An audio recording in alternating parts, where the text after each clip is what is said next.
Romains 12. Je vous exhorte donc, frères, par les miséricordes de Dieu, à vous offrir vous-même en sacrifice vivant et mis à part pour Dieu. Cela lui sera agréable, car c'est là le véritable service du temple pour nous. En d'autres mots, ne nous conformons pas aux habitudes de ce siècle présent. Au lieu de cela, laissons-nous transformer par le renouvellement de notre entendement, afin que nous connaissions Dieu, ce que Dieu veut, et que nous comprenions alors que sa volonté est bonne, satisfaisante et sûre de s'accomplir. Amen.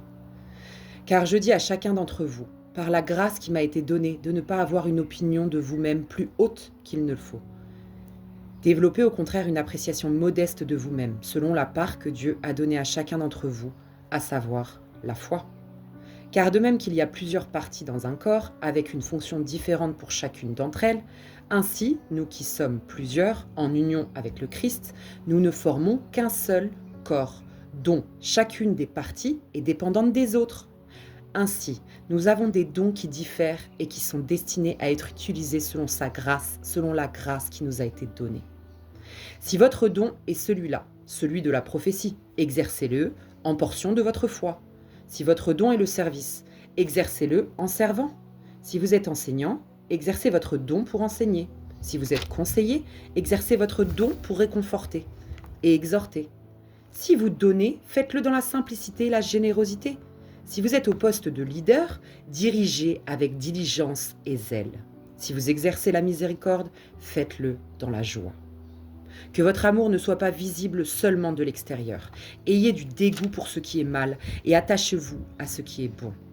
Aimez-vous les uns et les autres dans un amour dévoué et fraternel et montrez l'exemple en vous respectant les uns et les autres.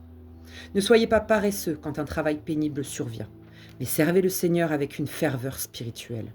Réjouissez-vous dans l'espérance qui est la nôtre. Soyons patients, toujours, dans les afflictions et soyons persévérants dans les prières. Partageons nos biens avec le peuple de Dieu et pratiquons l'hospitalité.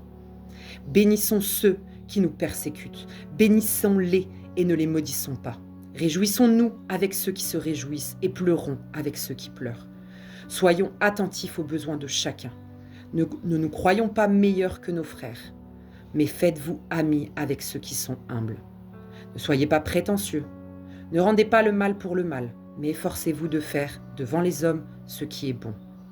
S'il est possible, et autant que cela dépend de vous, bien sûr, essayez de vivre en paix avec tous les hommes. Mes amis, ne cherchez pas à vous venger. Laissez agir la colère et la justice de Dieu. Car il est dit dans l'Ancien Testament, dans les Écritures, « Voici ce que dit l'Éternel, la vengeance m'incombe et je payerai de retour. » Au contraire, si ton ami a faim, donne-lui à manger. S'il a soif, donne-lui quelque chose à boire. Car en agissant ainsi, tu amasseras des charbons ardents de honte sur sa tête. Ne te laisse pas vaincre par le mal, mais sois vainqueur du mal par le bien. Amen.